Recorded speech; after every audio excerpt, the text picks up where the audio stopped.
Pada kesempatan yang berbahagia ini, insya Allah kita akan melaksanakan tugas kita untuk mempelajari agama yang mulia ini. Insya Allah, sebagaimana yang direncanakan, kita akan membacakan satu risalah yang singkat, namun insya Allah bermanfaat dan sangat bermanfaat bagi kehidupan kita, lahir batin, dunia dan juga akhirat kita. Risalah yang akan kita bahas, yang akan kita kaji dan akan kita bacakan di sini berjudul Al-Wasail Al-Mufidah Fil Hayatis Sa'idah. Wasilah-wasilah yang bermanfaat untuk meraih kebahagiaan hidup. Ditulis oleh ulama besar Asy-Syaikh Al-'Allamah Abdurrahman bin Nasir As-Sindi rahmatullah alaih. Para jamaah sekalian yang dirahmati Allah Subhanahu wa taala, manusia itu berhak ya untuk bahagia, lahir batinnya, dunia dan juga akhiratnya. Orang-orang beriman selalu memiliki keunggulan di dalam seluruh aspek kehidupannya, termasuk di dalam merencanakan atau meraih kebahagiaan. Para jamaah sekalian yang dirahmati Allah Subhanahu wa taala, maka para ulama kita banyak sekali menulis risalah-risalah secara khusus untuk membimbing umat ini bagaimana meraih kebahagiaan yang hakiki, kebahagiaan yang sejati, yang menjadi dambaan setiap manusia.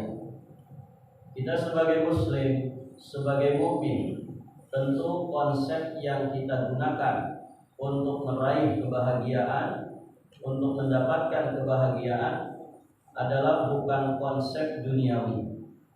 Kenapa demikian?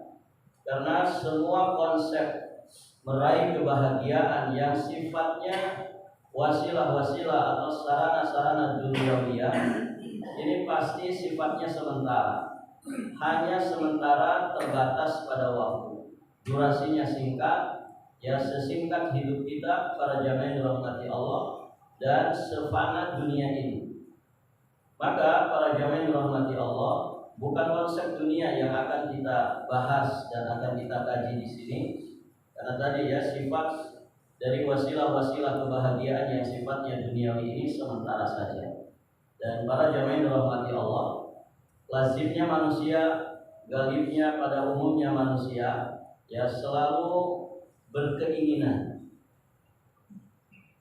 yang kemudian dia selalu berusaha untuk bisa mendapatkan, meraih apa yang dia inginkan. Setelah kemudian keinginannya tercapai, barulah dia merasakan kebahagiaan. Begitu kan? Manusia berkutat seputar keinginan-keinginannya. Nah, kalau manusia keinginannya hanya seputaran duniawi para jamaah, maka semakin banyak keinginan yang terkait dengan duniawiyah, maka dari sini saja dia sudah menderita, dia sudah lelah, letih, serba susah, dia sudah merasakan kesakitan. Dan ketika nanti targetnya itu tercapai dari target-target duniawi, mungkin para jamaah dirahmati Allah, dan memang lazimnya seperti itu, ternyata dia menikmatinya hanya seminggu, 1 bulan, baru dia bisa nikmati. Paling-paling lamanya 1 tahun. Setelah itu target duniawi yang dia dambakan, mungkin dia baru mencapainya sudah sekian tahun lamanya. Ternyata setelah dinikmati 1 bulan, 2 bulan, 1 tahun, berikutnya menjadi sesuatu yang membosankan. Barakallahu fikum para jamaah. Ini kalau kita melihatnya konsep duniawi, seperti itu model. Ya, dan contoh yang seperti ini banyak sekali para jamaah yang dirahmati Allah. Suatu ketika saya pernah diajak makan oleh seorang pengusaha properti, masya Allah, begitu ya. Yang tadinya tidak memiliki apa-apa, sekarang serba ada. Ya, di mobil ketika sedang jalan dia cerita, Ustadz, mobil ini dulu saya idam-idamkan. Ya, saya cita-citakan. Masya Allah, ya segala sesuatunya dibayangkan. Ketika saya tidak punya mobil ini, diafirmasi, di macam-macam. Ya, pokoknya selalu dibayangkan saya pengen punya mobil idaman seperti ini. Ternyata setelah saya punya, ternyata mobil ini biasa-biasa saja. Dan cenderung jadi bosan saya naik mobil begini. Nah, ini luar biasa para jamaah. Kalau seputaran keinginan duniawi, modelnya seperti itu. Ketika belum kita mencapainya, sudah susah, sudah kesakitan.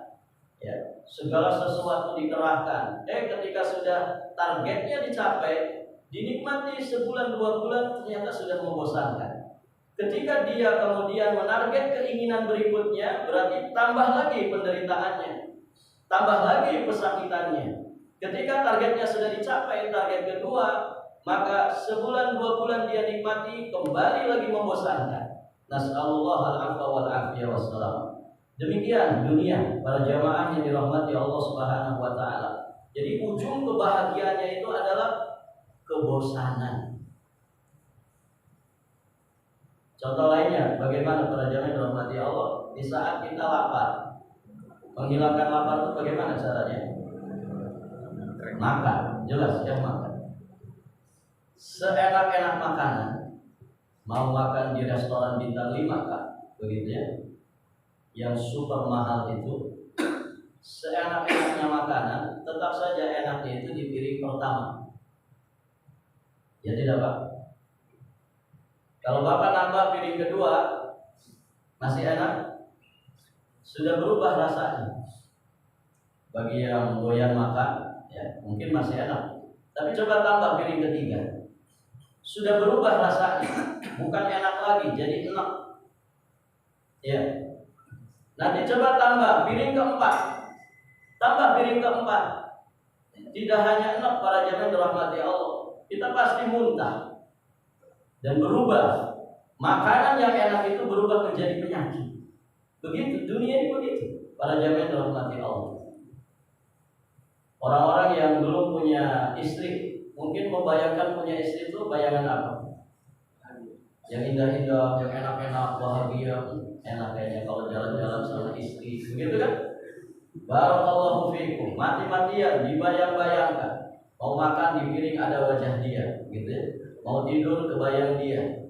Masya Allah para jamaah. Setelah dimiliki, setelah dinikahi, bagaimana Pak? Bosan tidak ya? Jujurlah padaku. Ternyata membosankan. Buktinya apa? Ada istri orang lebih cantik tetap aja dilirik. Iya, para jamaah dirahmati Allah. Begitu dunia. Kalau kemudian konsepnya konsep dunia. Nah, alhamdulillah para jamaah dirahmati Allah. Kita sebagai muslim, kita sebagai mukmin, meraih kebahagiaan itu bukan dengan konsep dunia, tapi dengan konsep Allah Azza wa Jalla, konsep Rasulnya, konsep kehidupan akhirat, konsepnya pencipta manusia yang maha tahu apa yang manfaat, apa yang maslahat, dan apa yang mafsadat dan madarat bagi manusia. Kalau jamaah di sini mencari kebahagiaan, meraih kebahagiaan, konsepnya duniawi tadi, yang modelnya begitu. Semakin banyak keinginan, semakin menderita dia dengan keinginannya. Semakin dibuat sakit dia dengan segala keinginannya. Setelah keinginannya tercapai, para jamaah yang dirahmati Allah, ternyata dinikmati sebentar saja, selanjutnya membosankan. Nas'alullah al-'afwa wal-'afiyah wassalam. Baik, para jamaah yang dirahmati Allah. Lihat kita orang-orang yang hidup di kota, Pak. Hidup di kota, bosan ya hidup di kota? Bosan tidak? Jujur saja. Ciri bosannya orang kota pasti pengen healing, rekreasi. Kemana healingnya? Pasti ke desa. Pengen cebur di sawah, gitu ya. Pengen main di kali, mandi di kali, kan begitu. Outbound kata orang itu, tidur di atas tikar, tidur di atas di dalam hutan. Begitu para jamaah. Lihat orang desa. Orang desa kalau mau seperti itu nggak usah rekreasi. Hari-hari mereka mandi di kali, para jamaah. Hari-hari mereka tidur dengan seadanya, tidak usah outbound. Orang-orang kota demikian, datang ke desa-desa, kemudian mereka rekreasi. Kenapa? Karena bosan di kota. Orang desa juga seperti itu. Mereka bosan dengan suasana desa, pengen jadi orang kota, dan demikian seterusnya. Nah, itulah sifat-sifat duniawi yang penuh dengan kebosanan. Nah, para jamaah yang dirahmati Allah, maka siapapun yang mencari kebahagiaan, menargetkan kebahagiaan dengan konsep duniawi, selama-lamanya kebahagiaan itu tidak akan pernah dia dapatkan. Yang ada justru puncak-puncaknya adalah kebosanan. Barakallahu fikum. Adapun konsepnya Allah dan Rasulnya, ini konsep yang kekal abadi. Apa yang membuat kita bahagia di akhirat, itu juga yang membuat kita bahagia di dunia. Begitu dalam konsep Islam. Para jamaah, wasilah-wasilah yang mengantarkan kita kepada kebahagiaan hakiki adalah wasilah-wasilah yang sifatnya tidak sementara, tapi sifatnya kekal abadi sampai nanti di kehidupan akhirat. Makanya para ulama menegaskan, apa yang membuat kita bahagia di akhirat, itu pula yang membuat kita bahagia di dunia. Dan itulah konsep pencipta kita semua. Ya, orang yang menciptakan sesuatu pasti dia yang paling paham tentang sesuatu itu. Kan begitu. Orang menciptakan mesin, ya, maka yang paling paham tentang mesin ini ya orang yang membuatnya. Bagaimana cara merawatnya, kalau dinyalakan harus berapa jam, harus istirahat di jam berapa. Hanya orang yang menciptakan yang mengerti. Maka manusia pun demikian. Hanya Allah yang maha tahu apa yang membuat bahagia manusia lahir dan batin, apa yang menjadikan mereka selamat dan bahagia dengan kebahagiaan yang kekal abadi. Maka diturunkanlah para nabi dan rasul dengan kitab samawi yang menemani mereka di dalam mencerahkan ya kehidupan manusia. Kemudian para jamaah yang dirahmati Allah, ya, para nabi dan rasul yang membawa wahyu Allah Subhanahu wa taala membimbing umat manusia bagaimana mereka selamat tidak hanya di dunia tapi juga sampai di kehidupan akhiratnya. Nah, para jamaah yang dirahmati Allah, di dalam risalah ini ada sekitar 8 poin inti ya bimbingan di dalam syariat kita bagaimana cara kita meraih kebahagiaan yang hakiki. Yang pertama, para jamaah yang dirahmati Allah, wasilah yang terbesar untuk kita bisa mendapatkan kebahagiaan hakiki adalah iman dan amal saleh. Iman dan amal saleh. Ini faktor yang paling penting, faktor yang paling mendasar untuk menggapai kebahagiaan. Allah Subhanahu wa taala menegaskan di dalam Al-Qur'an surat An-Nahl ayat 97. Kata Allah Subhanahu wa taala, "Man 'amila shalihan min dzakarin aw untha wa huwa mu'minun falanuhyiyannahu hayatan thayyibah wa lanajziyannahum ajrahum bi ahsani ma kanu ya'malun." Kata Allah Subhanahu wa taala, barang siapa yang mengerjakan amal yang saleh, baik laki-laki maupun perempuan, dalam keadaan beriman, maka sesungguhnya akan kami berikan kepadanya kehidupan yang baik, dan sesungguhnya kami akan berikan balasan kepada mereka dengan pahala yang lebih baik dari apa yang telah mereka kerjakan. Perhatikan ayat ini, surat An-Nahl ayat 97. Allah Subhanahu wa taala menjelaskan apa yang akan didapatkan oleh orang-orang yang menggabungkan antara iman dan amal saleh. Antara iman dan amal saleh, baik laki-laki atau perempuan. Siapa yang sungguh-sungguh menggabungkan antara iman dan amal salehnya, maka dia akan mendapatkan fadilahnya, keutamaannya dan keistimewaannya dunia dan juga sampai di kehidupan akhiratnya. Iman dan amal saleh ini dua perkara yang tidak bisa dipisahkan. Tidaklah orang itu beramal saleh kecuali dengan dasar iman, dan tidaklah dia memperkuat imannya kecuali dengan dia mengaplikasikannya di dalam amal saleh. Karena sebagian orang, para jamaah, memisahkan amal saleh dengan iman. Kata mereka, amal itu enggak ada efeknya kepada iman. Di sebagian orang ada modelnya begitu. Iman itu cukup di hati. Kata mereka begitu. Jadi kalau hatinya sudah beriman, ya sudah, dia mukmin. Perbuatannya mau kayak apa, mau dia ahli maksiat ya, mau dia orang yang baik kan, itu enggak ngefek kepada iman. Dan konsekuensi daripada keyakinan seperti ini tentu sangat-sangat batil sekali, gitu ya. Orang-orang yang seperti ini, mereka sampai mengatakan imannya seorang pezina, imannya pelacur itu sama dengan imannya Abu Bakar As-Siddiq. Kenapa? Hatinya sama-sama beriman. Ahli sunnah wal jamaah tidak seperti itu. Iman tidak cukup di hati para jamaah. Iman juga diucapkan, diaplikasikan dengan lisan yang lurus, lisan yang baik. Iman juga tergambarkan pada tingkah laku, perbuatan, dan sikap yang baik. Iman juga bisa bertambah, juga bisa berkurang. Bertambah dengan ketaatan, berkurang dengan kemaksiatan. Nah, ini definisi iman yang sesungguhnya. Sehingga iman tidak cukup di hati. Ada orang kan modelnya begitu. Ya. Saya tidak pakai jilbab, kan yang penting hatinya baik. Kalau ada wanita dinasehatin, Mbak, kenapa nggak pakai hijab? Ya, tidak pakai tutup aurat. Katanya iman itu kan di hati. Hati saya beriman, yang penting hati saya baik. Buat apa berjilbab juga kalau hatinya busuk? Gitu ya. Barakallahu fiikum para jamaah. Ini orang kayak gini kalau ditangkap polisi di jalan gara-gara nggak pakai helm, itu nasehatin polisinya, Pak Polisi, yang penting itu adalah helmnya hati, gitu ya. Bukan helm kepala. Akan aneh para jamaah yang dirahmati Allah. Ini ada sebagian orang yang modelnya begitu, meyakini iman itu cukup di hati. Ada orang nggak mau sholat, Pak, nggak mau sholat. Kenapa Pak nggak sholat? Sholat saya itu sholatnya hati. Begitu modelnya. Sholat itu kan intinya eli. Wa aqimis sholata lidzikri. Berdalil lagi dia. Wa aqimis sholata lidzikri. Dan dirikanlah sholat untuk berzikir kepadaku. Diajak sholat sama temannya, ayo sholat ke masjid berjamaah. Tidak, sholat saya di hati. Sholat saya di hati. Ini sholat tingkat tinggi, katanya begitu. Orang yang rukuk sujud di masjid bersama imam, lalu lalang 5 waktu ke masjid, itu cangkang, itu kulit. Kata mereka begitu. Esensi dari ibadah sholat itu eli. Yang penting hati kita eli.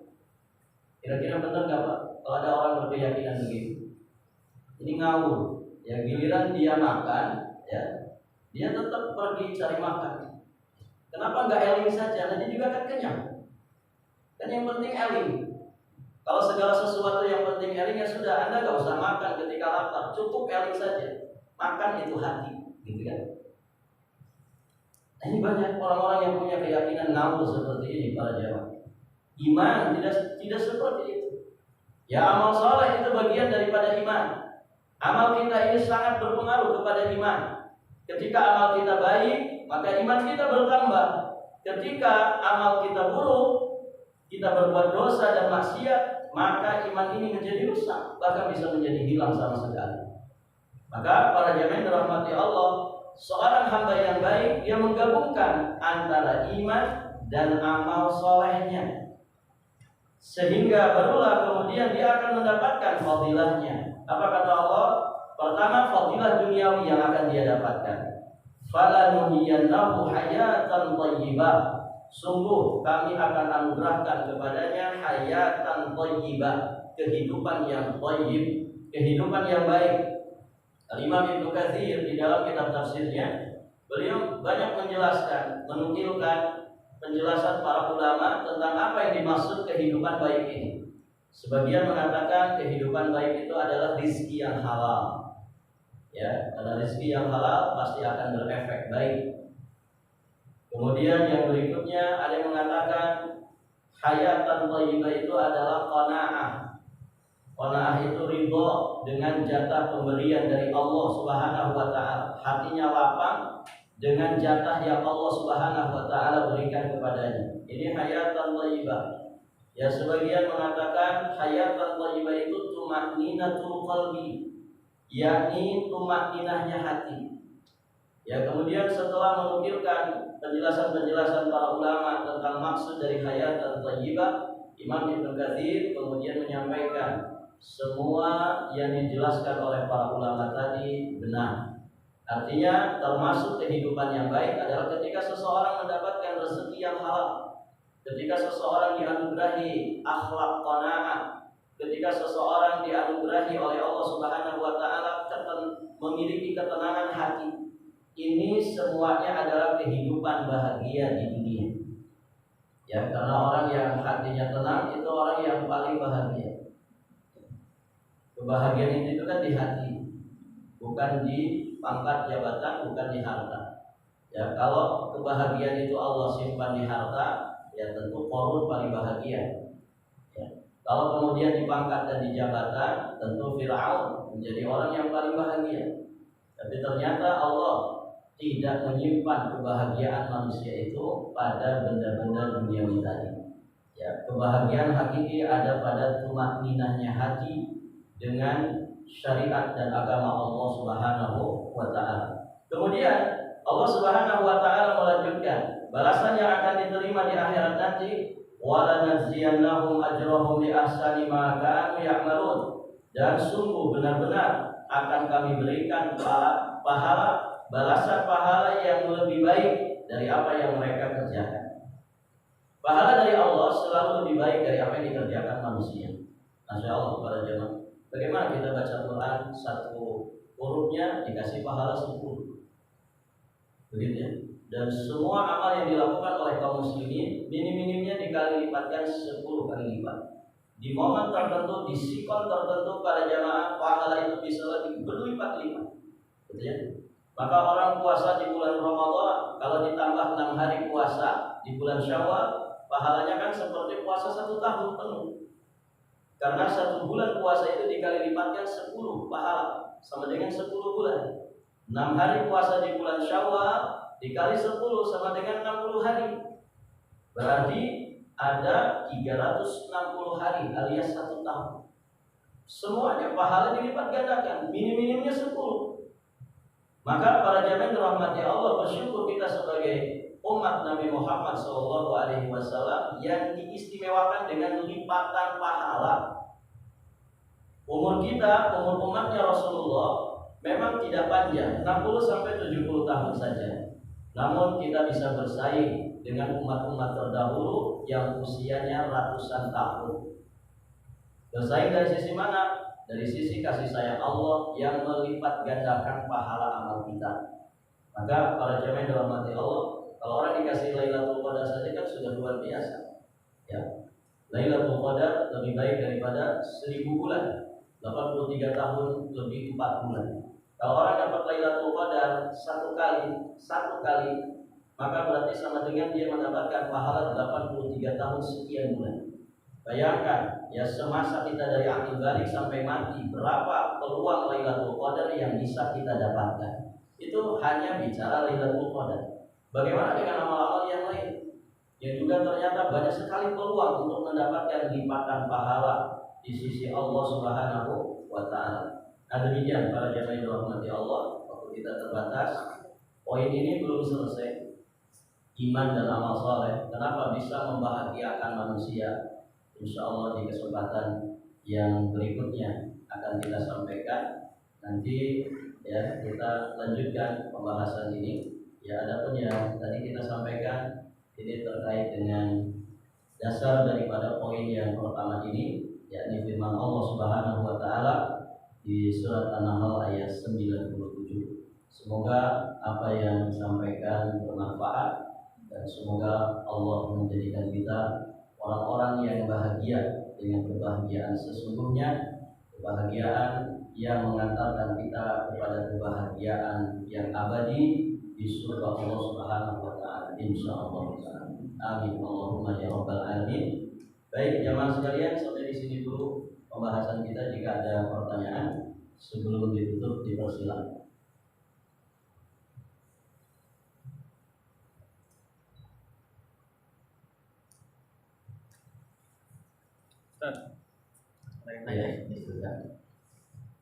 Jika di dunia hanya iman saja, pernah beriman, kemudian nanti di akhirat itu amalnya kan sedikit, apakah iman itu bisa menolong dia ya, tanpa amal solehnya?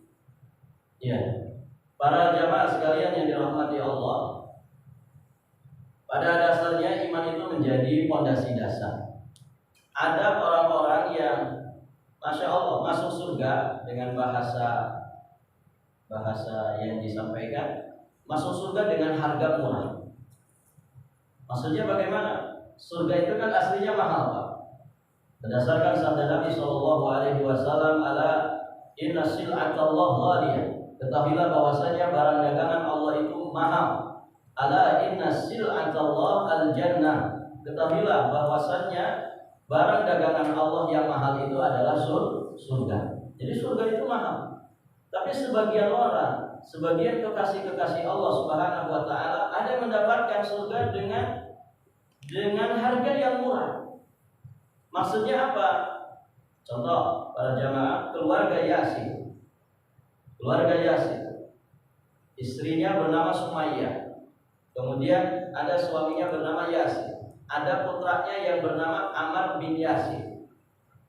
Dikatakan di dalam sejarah Islam, ya, sabran ala Yasir fa inna mau'idakumul jannah.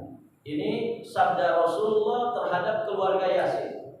Bersabarlah wahai keluarga Yasir, fa inna mau'idakumul jannah, karena sesungguhnya janji Allah untuk kalian adalah surga.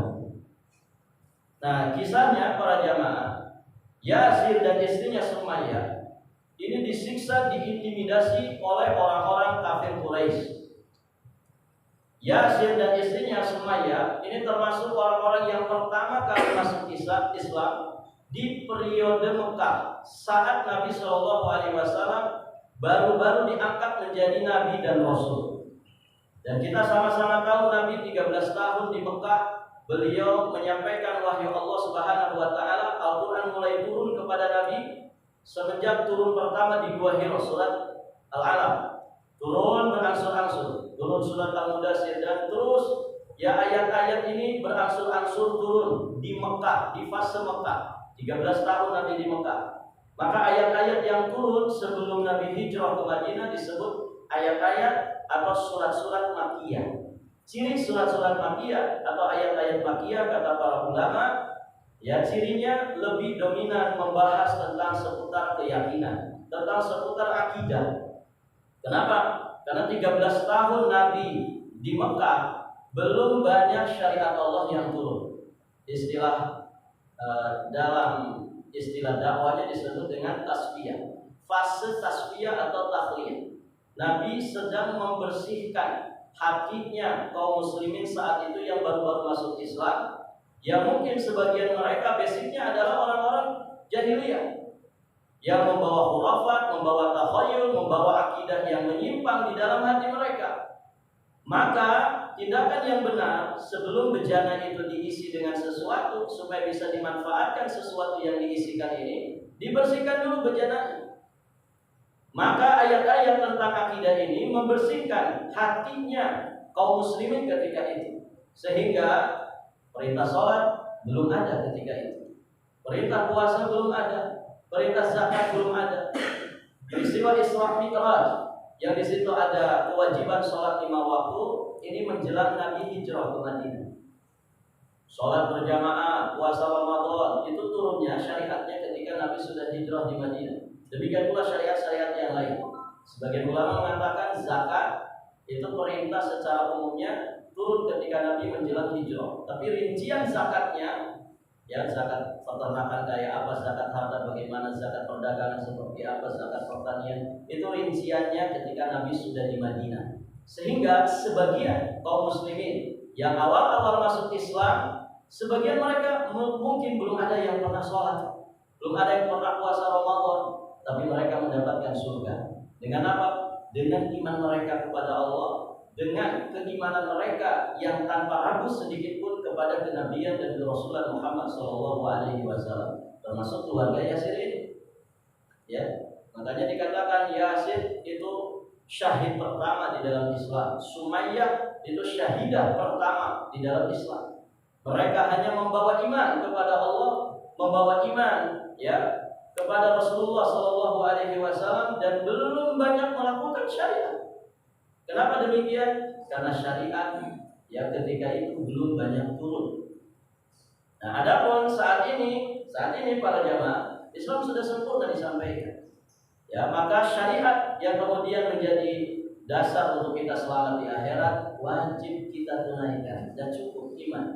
Iman harus dibarengi dengan amal soleh. Minim-minimnya Pak, amal soleh yang wajib.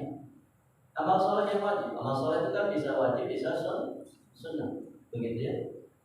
Cukup orang melaksanakan yang wajib, meninggalkan yang haram, sejatinya itu adalah dasar keimanan yang paling minimal untuk dia bisa selamat sampai di kehidupan akhirat. Nah itu para jamaah. Jadi ya untuk saat ini ya tentu seorang muslim mukmin yang sudah mengikrarkan keimanan, dia wajib tunduk kepada amalan-amalan syariat setidak-tidaknya yang wajib. Nah ada juga kisah bagaimana orang mendapatkan surga dengan harga murah. Ya kisah di masa Nabi, ketika ada orang masuk ke dalam dinul Islam, dia mengucapkan 2 kalimat syahadat, ya tidak lama setelah itu esok harinya ada kewajiban berangkat jihad. Maka mu'alaf ini yang baru masuk Islam ini berangkat jihad bersama Nabi, sampai akhirnya dia gugur sebagai syahid di medan jihad. Sampai dikenal kemudian si fulan mendapatkan surga dengan harga yang murah. Paham maksudnya Pak? Ya dia masuk Islam hari ini, besok kemudian jadi orang yang mati syahid dan dapat surga. Berarti sebentar sekali dia menjalankan syariat Islam dengan keimanannya dan dengan kewajiban menunaikan ibadah jihad. Nah itu para jamaah. Maka ada kulihat ya kita sebagai mukmin ya, setidak-tidaknya melakukan apa yang wajib atas diri kita. Ya, iman ini harus dibuktikan dengan amal soleh. Sholatnya jangan ditinggalkan. Bagaimana orang menganggap dirinya sebagai mukmin kemudian tidak sholat 5 waktu? Iman yang seperti apa yang kemudian akan dia harapkan di hadapan Allah nanti? Ya, puasa Ramadan jangan ditinggalkan. Rukun Islam yang 5, ya, semampu kita. Bagaimana kita berusaha untuk menunaikannya dengan sebaik-baiknya. Kemudian rukun iman yang 6 juga harus kita bawa mati menghadap Allah Subhanahu wa Ta'ala. Apa yang menjadi batasan minimal untuk dikatakan sah iman kita, sah Islam kita menurut penilaian Allah Subhanahu wa Ta'ala, wajib untuk kita tunaikan, wajib untuk kita amalkan. Dan demikian para jamaah yang Allah, semoga bisa dibahas. Baik Pak, sampai di sini pelajaran kita akhiri dan kita tutup dengan doa kafaratul majlis. Subhanallahumma wa bihamdihi, asyhadu an la ilaha illa anta, astaghfiruka wa atubu ilaik. Hadanallah wa iyyakum ajma'in. Wallahul muwaffiq ila aqwamit thariq. Assalamualaikum warahmatullahi wabarakatuh.